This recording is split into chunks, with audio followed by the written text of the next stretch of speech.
So to start, um, ito yung pinakaunang-unang tinitingnan is yung product listing sheet tracker.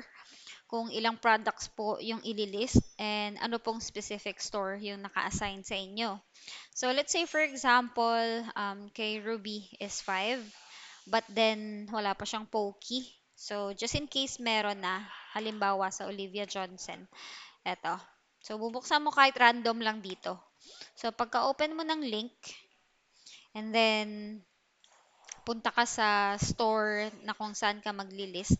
So, ito sa Olivia. So, sabi dun sa instruction ni Mick, dapat nasa specific tab.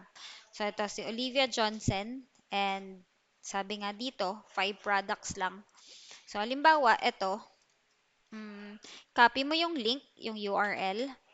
Tapos, punta ka dito sa Pokey. Paste mo po yung link. And then, itong sa may right side, i-change mo siya kung saan mo siya ililist. So, let's say, for example, Olivia.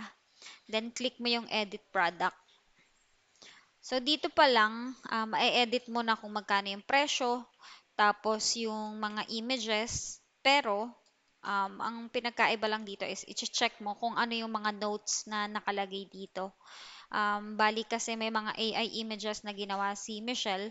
So, i-check niyo siya dito sa notes and new images link.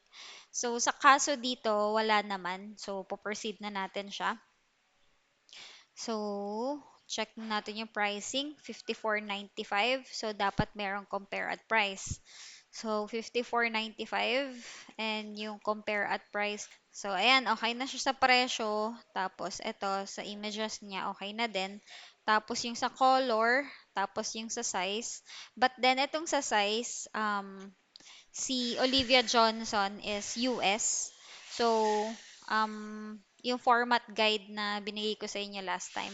So, dapat ang susundin natin is yung exact sizing niya. So, US 4.5 up until 11 lang.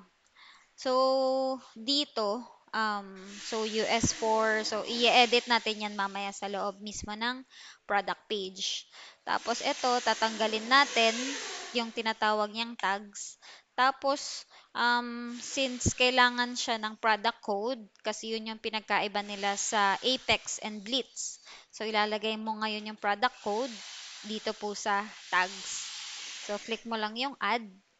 And then, for the last time, i-check nyo po kung saan na-import yung product. So, sakto na yan, Olivia Johnson. Tapos, import.